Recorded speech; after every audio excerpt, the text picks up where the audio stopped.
புருஷன் தோழல நான் ஊஞ்சலாடுவேன் புகுந்த வீட்டுக்குள்ள நான் புண்ணியம் சொல்லுங்க மாலினி, இப்போ எப்படிமா இருக்கீங்க? பரவாயில்லையா? அந்த வாமிட்லாம் கொஞ்சம் பரவாயில்லாம இருக்காமா?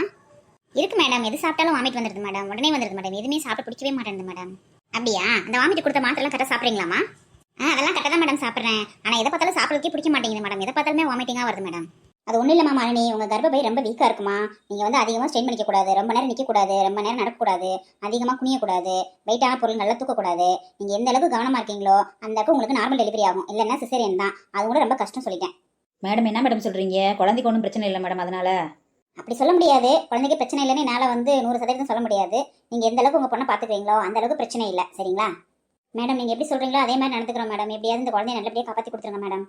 ஆமாங்க மேடம். ரொம்ப வருஷம் கழிச்சு என் மக இப்போதான் மாசமாக இருக்கா. அதை நினச்சி நாங்கள் ரொம்ப சந்தோஷத்துலையும் பூரிப்பிள்ளி இருக்கோம். நீங்கள் எப்படி சொல்கிறீங்களோ அதே மாதிரி நான் பார்த்துக்கிறேன் நல்லபடியா. அவளை பெட்டை விட்டு இறங்க விடாமல் நான் பார்த்துக்கிறேன். நீங்கள் மட்டும் நல்லபடியாக என்னென்ன மாத்திரை வந்து கொடுக்குறீங்களோ எங்கள் பேர பிள்ளையை நல்லபடியாக காப்பாற்றி கொடுங்க. ஆமாங்க மேடம். நீங்கள் டேப்லெட்ஸ்லாம் என்னென்னு சொல்லுங்கள். நான் அக்காவுக்கு கரெக்டாக கொடுத்துட்றேன் மேடம். எல்லாத்தையுமே நான் பார்த்துக்கிறேன் மேடம் அவங்கள. பரவாயில்ல. நல்லா ஃபேமிலியாக நல்லா சப்போர்ட்டாக இருக்கீங்க மாலினி. நீங்கள் ரொம்ப கொடுத்து வச்சவங்க தான். உங்களுக்கு நல்ல அம்மா நல்ல தங்கச்சி நல்லா கிடச்சிருக்காங்க. அதனால் நீங்கள் தான் உங்கள் கையில் தான் இருக்குது. நீங்கள் எந்த அளவுக்கு நல்லா சாப்பிட்றீங்களோ அந்த அளவுக்கு உங்களோட குழந்தைக்கு நல்ல சத்து கிடைக்கும். எந்த பிரச்சனை இருந்தாலும் கொஞ்சம் தாங்க முடியும். புரியுதா? அதனால் நல்லபடியாக வாமிட் வந்தாலும் சரி, என்ன இருந்தாலும் சரி, எது கொடுக்குறாங்களோ அதை நல்லபடியாக சாப்பிடுங்க. எதுவுமே ஒமிட் பண்ணாதீங்க. புரியுதா? சரிங்க மேடம். அதே மாதிரி பண்ணுறீங்க மேடம். மேடம் திரும்ப எப்போ மேடம் செக்கப்புக்கு வரணும்? இப்போ நான் 1 மாதத்துக்கு தேவையான டேப்லெட்ஸ்லாம் கொடுக்குறேன். அதெல்லாம் கொடுங்க. ஏன்னா இவங்க அடிக்கடி அலையக்கூடாது. அங்கே இங்கேயும் ட்ராவல் பண்ணுறது, அலையிறது, இந்த மாதிரி எதுவுமே வச்சுக்கக்கூடாது, நடக்கக்கூடாது. அதனால் 1 மாதம் ஸ்ட்ரெயின் பண்ணாமல் இருக்கட்டும். அதுக்கான மாத்திரை எல்லாம் எழுதி கொடுத்துட்றேன். நீங்கள் 1 மாதம் கழிச்சு வாங்க. ஓகேவா? ஆட்டும் மேடம். அதே மாதிரி செய்கிறோம் மேடம். மேடம் நாங்கள் பஸ்ஸில் தான் மேடம் வந்தோம். பஸ்ஸில் போகலாங்களா? அதெல்லாம் ஒன்றும் பிரச்சனை இல்லைம்மா. பஸ்ஸில் தானே வந்தீங்க. இப்போ போகையில் ஏதாவது ஒரு கார் புக் பண்ணி போயிடுங்க. அடிக்கடி இந்த மாதிரி பஸ்ஸில் ட்ராவல் பண்ணாதீங்க. சரியா? காரில் கூட அதிகமாக ட்ராவல் பண்ணக்கூடாது. பஸ்ஸு கார் அப்படிலாம் எதுவுமே கிடையாது. எதாக இருந்தாலும் ஏறி இறங்குறப்ப வந்து வயிறு ஸ்ட்ரெயின் ஆக தான் செய்யும். அதனால் இப்போதைக்கு கூட்டு போகிறப்ப காரில் கூட்டு போங்க. அதுக்கப்புறம் எங்கேயும் வெளியில் போகாதீங்க. ஓகேவா? சரிங்க மேடம். அது மாதிரி பத்திரமா பார்த்துக்கிறோம் மேடம். நாங்கள் வரோம் மேடம். என்னாடியே மாலினி, டாக்டர் சொன்னதெல்லாம் புரிஞ்சிச்சா? என்ன சொன்னாங்கன்னு சொன்னது மாதிரி கோளாறாக இருக்கணும். அதை விட்டு போட்டு 2 பேரும் அக்கான தங்கச்சி ஆட்டம் அடித்திக்காதீங்க. புரியுதா? ஏம்மா புரிஞ்சுமா. நான் கூட என்னமோ நினச்சேம்மா. டாக்டர் சொன்னதுலேருந்து எனக்கு கொஞ்சம் பயமாக இருக்குமா. ரொம்ப கவனமாக இருக்கணும் போலம்மா. அக்கா நீ எந்த வேலையும் செய்யாத. எல்லா வேலையும் நானும் அம்மாவும் பார்த்துக்குறோம். நீ ஃப்ரீயாக இரு. டாக்டர் சொன்ன மாதிரி நீ ரெஸ்ட் எடுத்துகிட்டே இருக்கணும். பெட் ரெஸ்ட் தான் எடுக்கணும். புரியுதா? உனக்கு என்ன வேணாலும் சொல்லு, நான் செய்கிறேன். சரியா? சரிடி பெரிய மனுஷி, நீ சொல்கிற மாதிரி கேட்குறேன். போதுமா? சரி. வெளியில் போயிட்டு வந்தது டயர்டாக இருக்கும். இல்லை அம்மா உனக்கு ஜூஸ் ஏதாவது போட்டுட்டு வரேன். ஏம்மா அப்படி எனக்கும் ஒரு ஜூஸ்மா. எனக்கும் டயர்டாக இருக்குமா. சரி உனக்கும் சேர்த்து எடுத்துட்டு வரேன். பேசாம இரு. என்னக்கா ஜாலி தான். அப்படியே 10 மாதத்துக்கு ஜாலியாக என்ஜாய் பண்ணுவேன். எந்த வேலையும் செய்ய தேவையில்லை. சூப்பர்க்கா. ஏய் சும்மா இரு. நீ வேற சும்மா இருக்கிறது எவ்வளோ கஷ்டம் தெரியுமா? வேலை செஞ்சுட்டு இருக்க தாண்டி நல்லா இருக்கும். ஏதாவது ஒரு வேலை செய்வோம். இல்லைன்னா யார் வீட்டுக்காவது போவேன், அங்கம்மாக்கா வீட்டுக்கு போவேன், இல்லைன்னா ராணி வீட்டுக்கு போவேன், வள்ளி வீட்டுக்கு போவேன். இந்த மாதிரி எங்கேயாவது போயிட்டு இருப்பேன். ஜாலியாக இருக்கும்டி. இது உட்காந்துட்டுலேயே உட்காருது எவ்வளோ சித்திரவதையாக இருக்குது தெரியுமா? அதுவும் வேலையும் செய்ய விடாமல் ஒன்றும் செய்ய விடாமல். ஐயோ எப்படி தான் 10 மாதம் போக போதும் நான் நினச்சிட்டு இருக்கேன். இவ வேற சும்மா உட்காந்துலாம் ஜாலியாகும். அதெல்லாம் சித்திரவதை. ஆமாம்ல, நீ சொல்கிறதும் கரெக்டு தான்க்கா. சும்மா உட்கார்றது கஷ்டமாக தான் இருக்கும். எப்போ நம்மளை வேலை செய்யக்கூடாதுன்னு சொல்கிறாங்களோ அப்போ தான் நமக்கு வேலை செய்யும் போலேயே இருக்கும். கரெக்டு தானே? எனக்கெல்லாம் அப்படி தான். என்னையெல்லாம் யாரும் செய்யக்கூடாதுன்னு சொன்னால் அப்போ தான் நான் வேலையை செய்வேன். தெரியுதுல? அப்புறம் என்ன எனக்கு ஜாலின்ற? நானே எப்படா 10 மாதம் கடந்து போகுதுன்னு சொல்லி நினச்சிட்டு இருக்கேன். நாங்கடியே என்ன அக்கா தங்கச்சி என்னவா அடிக்கிறீங்க? ஏம்மா அது ஒன்றும் இல்லைம்மா. வேலை செய்யாமல் இருக்கிறது கஷ்டம்னு அக்கா சொல்லிட்டு இருக்கா. அதைத்தான் நானும் சொல்லிட்டு இருக்கேன். கஷ்டம்தான். ஒரே இடத்துல உட்காந்துருக்கணும்னா கஷ்டமாக தானே இருக்கும். அதைத்தான் சொல்லிட்டு இருக்கேம்மா. அக்கா அதான் சொல்கிறா 10 மாதம் நான் எப்படி தான் இப்படி உட்காந்துட்டே இருக்க போகிறனோ தெரியலன்னு சொல்லி புலம்பிட்டு இருக்காமா. அது சரி ஜூஸை பிடிங்க முதல்ல. இங்கே வேறுங்கடியே இந்த மாதிரி 10 மாதத்துல நீங்கள் ரெஸ்ட் எடுத்துக்கிறதே உண்டு. அதுக்கப்புறம் ரெஸ்ட்டுன்றதுக்கு வார்த்தையே கிடையாது தெரியுமா? என்னம்மா சொல்கிறீங்க? ஏமா அப்படி சொல்கிறீங்க?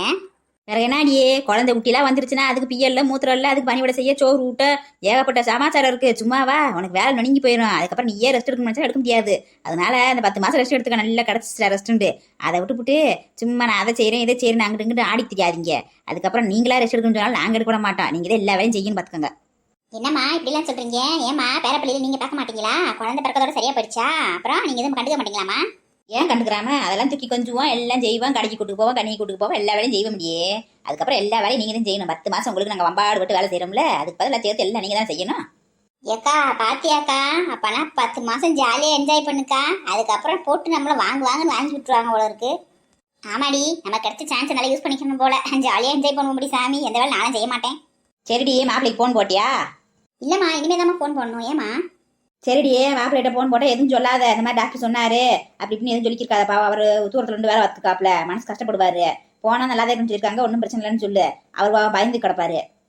சரிம்மா சரிம்மா, அவர் ஏற்கனவே பாவம் பயந்துட்டு தான் இருக்காரு. இந்த குழந்தை பிறகுற வரைக்கும் அவரே டென்ஷன்ல தான் இருப்பார் போல இருக்கு. நான் எதுவும் சொல்ல மாட்டேம்மா. என்னங்க சம்மந்தி, எப்படி இருக்கீங்க? நல்லா இருக்கீங்கல்ல? அட சம்மந்தி வாங்க, நீங்களா? யாரான்னு பாத்துக்கிறீங்க? வாங்க வாங்கண்ணே, நல்லா இருக்கீங்கல்ல? நல்லா இருக்கும் சம்மந்தி, நல்லா இருக்கோம். முக்கியமான விஷயம் பேசிட்டு போலாம்தே வந்தோம். ஆமாம்மா, எங்கம்மா அவரை காணா? வீட்டுல இல்லையா? இருக்காரு இருக்காரு, ரூம்ல இருக்காரு. வாங்க உட்காருங்க, நெடுக்கே இருக்கீங்க. வாங்க வாங்க, சோபால உட்காருங்க வாங்க. ஏய் மது மாலினி, என்னடி மாமாத்த வந்திருக்காங்க, வாங்கன்னு சொல்லாம நீங்க வாட்டுக்கு உட்காந்துருக்கீங்க. இல்லம்மா, நீங்க பேசிட்டு இருந்தீங்கல்ல, ஊட நம்ம எதுக்கு பேசணும்னு சொல்லிதாம்மா. வாங்க வாங்க மாமா உட்காருங்க. வாங்க ஆண்டி, வாங்க அங்கிள்.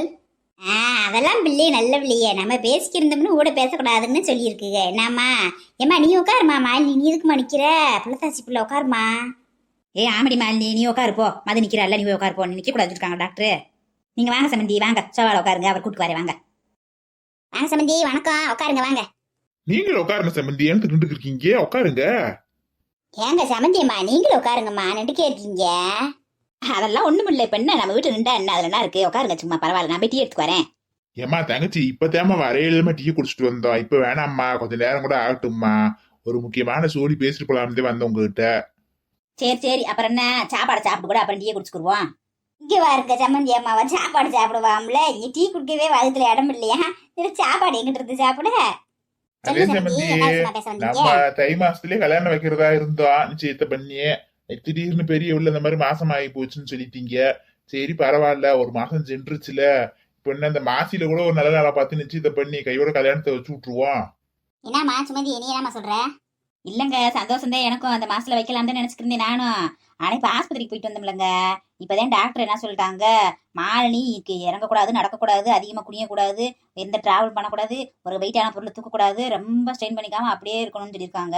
இந்த சூழ்நிலையில எப்படி நம்ம கல்யாணம் வச்சு என்ன செய்யறதுன்னு யோசிச்சிருக்கேன். அவ பக்கத்துல எந்நேரமும் ஆள் இருந்துக்கே இருக்கணும், அதைத்தாங்க யோசிச்சிருக்கேன். என்னம்மா சொல்ற? ஏன் அப்படி சொன்னாங்க டாக்டர்? நல்லா தானே இருக்குன்னு சொன்னாங்க போன தடவை போனப்ப. என்ன சம்மந்தி சொல்றீங்க? நல்லபடியா தானே இருக்கு, பாப்பாவுக்கு ஒன்றும் பிரச்சனை இல்லைல்ல? அதெல்லாம் ஒண்ணும் பிரச்சனை இல்ல பாப்பாவுக்கலாம். அவ கர்ப்பப்பை கொஞ்சம் வீக்கா இருக்கான் சமந்தி, அதனாலதான் அவளை ரொம்ப ஸ்ட்ரெயின் பண்ணிக்காம இருக்க சொல்றாங்க. அப்படியே பெட்லயே இருக்கணும்ன்றாங்க, பெட் ரெஸ்ட் மாதிரி இருக்கணும்ன்றாங்க. குனியக்கூடாது, நிம்மறக்கூடாது, எந்த வேலையும் செய்யக்கூடாது, இங்கிட்டு தூக்கி அங்கிட்டு வைக்க கூடாது, எங்கேயுமே உனக்கு நடக்க கூட கூடாதுன்றாங்க, அதிகமா நிக்க கூடாதுன்றாங்க. அப்படியே ரொம்ப கவனமா இருக்கணும்ன்றாங்க. அப்படிலாம் இருந்தா நார்மல் டெலிவரி ஆகும், இல்லைன்னா சிசேரியன் பண்றது கூட கஷ்டமா இருக்கும்ன்றாங்க. அதனால இந்த மாதிரி சூழ்நிலையில கல்யாணத்தை வச்சுக்கிட்டு எப்படி வேலை வெட்டி பார்க்க முடியும், செய்ய முடியும்? அவ பக்கத்துல எப்பொழுதுமே ஒருத்தர் இருந்துட்டே இருக்கணுமே, அதே யோசனையாவே இருக்கு. அதுக்கு எதுக்குமா நீங்க கவலைப்படுறீங்க? கல்யாண வேலையை பூரா நாங்க பாத்துக்கிறோம், நீங்க எந்த வேலையும் பார்க்க வேணாம். நீங்க பிள்ளை கூடயே இருங்க, எல்லா சொல்லி நாங்க பாத்துக்கிறோம். அது நீங்க சொல்றது புரியுதுண்ணே எனக்கு. இருந்தாலும் எப்படின்னு, நம்ம சொந்த வந்ததுக்கு போய் பத்திரிக்கை கொடுக்கணும், வைக்கணும், செய்யணும், ஏகப்பட்ட சமாச்சாரம் இருக்குல்லண்ணே. பிள்ளைகளுக்கு நகை எடுக்கணும், பாத்திரம் பண்ண எடுக்கணும், ஏகப்பட்ட சோழி இருக்குண்ணே. எப்படி இந்த பிள்ளைய விட்டு போக முடியும்? அதுவும் அப்படி தங்கச்சி கல்யாணம், அக்கா ஹர பிள்ளை வந்ததுதான் ஒரு மாடு எல்லா வேலையும் செய்யணும், வைக்கணும். அவள் இல்லாம எந்த வேலையும் செய்ய முடியாதுல்லண்ணே. அதானே வர யோசனையா இருக்கு. நீங்க சொல்றதும் சரித்தேன். தங்கச்சி கல்யாணத்துக்கு அக்கா கூட இல்லாம ஒரு துணி எடுக்க போனாலும், நகை நட்டு எடுக்க போனாலும் அந்த பிள்ளை வரணும். அப்பதான் கொஞ்சம் கலகலன்னு இருக்கும் சொன்ன மாதிரி. அதுவும் யோசனையாத்தே இருக்கு. இப்ப என்ன சம்மந்தி செய்வோம்? என்ன சம்மந்தி இப்ப என்ன செய்வோன்ற? அதேங்க, பிள்ளை 4 கழிச்சு மாசம் ஆயிருக்கா, அவன் நல்லபடியா ஒரு வாரிசு பெற்று எடுக்கணும், அதே நமக்கு முக்கியம். இப்ப கல்யாணம் ஒரு 6 மாசம் தள்ளி கூட வைக்கலாம், அது ஒன்றும் பிரச்சனை கிடையாது. இப்ப நம்ம 3 மாசம் ஆகி போயிடுச்சுல, இன்னொரு 6 மாசம் தள்ளி கூட வச்சுக்கிருவோம். அப்புறம் என்னங்க செய்ய முடியும்? ஆனா இந்த செய்ய முடியாதுல்ல, குழந்தைக்கு ஒண்ணு என்ன பண்ண முடியும் நம்ம? ஆமா சம்மந்தி, என் பொண்டாட்டி சொல்றதும் கரெக்டுத்தேன். எங்க மகன் 3 வருஷம் கழிச்சு இப்பத்தே பாவம் இருந்திருந்தாப்புல மாசம் ஆயிருக்கு. அதுவே எங்களுக்கு ரொம்ப சந்தோஷம். அது கூட உங்க வீட்டை சம்மந்தம் பண்ண நேரம்தான் நல்ல நேரம் நினைக்கிறோம். எங்களுக்கு ஒரு நல்ல குடும்பத்துல ஒரு பேரம் பேத்தி கிடைக்கிறதுக்கு ஒரு வாய்ப்பு கொடுத்துருக்கீங்க. அதனால உங்க சம்மந்தம் கிடைச்சதுல எங்களுக்கு ரொம்ப சந்தோஷம். நீங்க கோச்சுக்கலன்னா ஒரு 6 மாசம் பொறுத்துருங்க. இந்த பிள்ளைக்கு மட்டும் டெலிவரி ஆகிக்கிறோம், அப்புறம் வச்சுக்கிருவோம் கல்யாணத்தை. என்னாடியே மகன் 6 மாசத்துக்கு பொறுப்பியானா? என்ன சொல்றது? அவன் எங்க பொறுக்க போறியா? அவன் இப்பயே கல்யாணத்தை கட்டணும்னு இருக்கியான், இந்த மாசத்துலயே வச்சு விடுங்கன்னு இருக்கியான். அவன் 2 பொறுப்பியா? எனக்கு ஒன்றும் தெரியல, என்ன சொல்றது நம்ம இப்ப.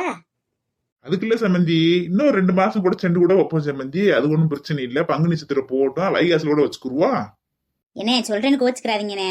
அப்புறம் என்ன பங்குனி சித்திரை ஓய்ச்சுன்னா வைகாசி, அப்புறம் இன்னொரு 3 மாசம் தான் கண்ணை மூடிக்கு போயிருமே கட கட கடன்னு. அதுக்கப்புறம் எல்லாரும் சேர்ந்து ஜாம் கல்யாணம் நடத்தி போடுவோம்னே. ஆமா சம்மந்தி, கோச்சுக்கிறாதீங்க, இது மனசு கஷ்டப்படாதீங்க. எங்களுக்கு மனப்பூர்வமா சம்மதம் உங்க வீட்டுல சம்மந்தம் பண்றதுக்கு. சூழ்நிலை காரணமாத்தான் தள்ளி போடுறோம், வேற ஒண்ணும் இல்ல. நீங்க எதுவும் நினைச்சுக்கிறாதீங்க, கொஞ்சம் அட்ஜஸ்ட் பண்ணிக்கோங்க. சரிங்க சம்மந்தி, நாங்க வீட்டுல போய் கலந்து பேசிக்கிட்டு சொல்றோம். எங்க பையன்கிட்டயும் பேசணும்ல, அவனும் பாவம் கொஞ்சம் ஆர்வ கலர்ல ஆசையில இருக்கான், உடனே கல்யாணம் பண்ணணும்ட்டு. பாவம் பிள்ளை சொன்னோன்னே கொஞ்சம் சிவுக்குன்னு போயிருக்கான். நாங்க வீட்டுல போய் கலந்து பேசிக்கிட்டு உங்களுக்கு போன் போடுறோம். சரிங்க சம்மந்தி, மாப்பிள்ளை எடுத்து சொல்லுங்க இந்த மாதிரின்னு சொல்லி. அதெல்லாம் சொன்னா புரிஞ்சுக்குருவாப்புல, நல்ல வயந்தேன். நீங்க நல்ல ஒரு முடிவா சொல்லி அனுப்புங்க, போன் போடுங்க. சரி சம்மந்தி, அப்பனா நாங்க கிளம்புறோம். கிளம்பிட்டு போயிட்டு பேசிட்டு உங்களுக்கு போன் போடுறோம். சமந்தி சாப்பிட்டு போங்க சமந்தி, சாப்பிட்டு டீ கூட குடிக்கல, நீங்க ஓடி கிளம்புறேன் இருக்கீங்க அதுக்குள்ளயும். இல்ல சம்மந்தி, எங்க இதுல வழக்கம் என்னன்னா நாங்க சம்பந்தம் பண்ணாம கை நினைக்க மாட்டோம். அதனாலதான் சம்மந்தி, வேற ஒண்ணும் இல்ல. ஆமாம்மா, நாங்க நிச்சயம்னால முடிஞ்சாதே அவ வீட்டுல கை நினைப்போம். அது வரைக்கும் கை நினைக்கிறதா இல்ல. டீ காப்பியோட அப்படித்தான், அதோட முடிச்சுக்குருவோம்மா. என்ன அப்ப இருங்க, டீ நான் கூட எடுத்துக்கு வரேன். நாங்களே நீங்க வந்து எதுவும் சாப்பிடாம கிளம்புறீங்க. இவன் வேணாம்மா, இப்பத்தேம்மா வர வழியில ஒரு விசேஷ வீட்டுல சாப்பிட்டு கூப்பிட்டு அப்புறம் அப்படியே வந்தோம்மா கிளம்பி. ஒரு கொஞ்சம் கூட அசைக்கவே முடியாது. அங்க கறிங்கஞ்சிதையும் போட்டிருந்தாங்க, பிரியாணி, கோழி வறுவல், முட்டை, அது இது நல்லா வச்சிருந்தாங்க. பூரா சாப்பிட்டு புட்டு அப்படியே வயிறுக்குன்னு இருக்குமா, ஒண்ணுமே முடியாதும்மா அசைக்க கூட. இனி போனோம்னா நேர வீட்டுல போய் அப்படியே படுத்து தூங்க வேண்டியதாம்மா. இன்னெல்லாம் ஒண்ணுமே முடியாதும்மா. இன்னொரு நாள் பாப்போம்மா. என்னானே நீங்க கறி கஞ்சி குடிச்சது இந்த மாதிரி பசிக்காம இருக்கு. ஒரு எலுமிச்சம்பழத்தை கூட போட்டு ஜூஸ் போட்டு கொண்டு வரேன், நல்லா இருக்கும், ஜீரணமாகும்ல. ஐயோ, நீங்க வேற சம்மந்தியே, இவருக்கு எலுமிச்சம்பழமே சேராது. இவருக்கு சுத்தமா சாப்பிட்டாருன்னா உடனே தலைக்கணம் ஆகி போயிடும். அவர் குடிக்க மாட்டாரு வீட்லயேவும். அப்புறம் என்ன, கொஞ்சம் கிரீன் டீ கூட குடிக்க, நல்லா இருக்கும்ல. ஐயோ, ஒண்ணுமே முடியாது சம்மந்தி. பச்சை தண்ணி கூட குடிக்க முடியாது. அப்படியே வயிறுக்குன்னு இருக்கு. நைட் சாப்பாடு இனிமேல் சாப்பிட மாட்டோம் இன்னைக்கெல்லாம். அப்படி இருக்கு. நீங்க வேற, நமக்கு என்ன வயசா திரும்புது சாப்பிட்டு சாப்பிட்டு ஜீரணமாகறதுக்கு. சரி சம்மந்தி, நாங்க கிளம்புறோம். வாரம்னே.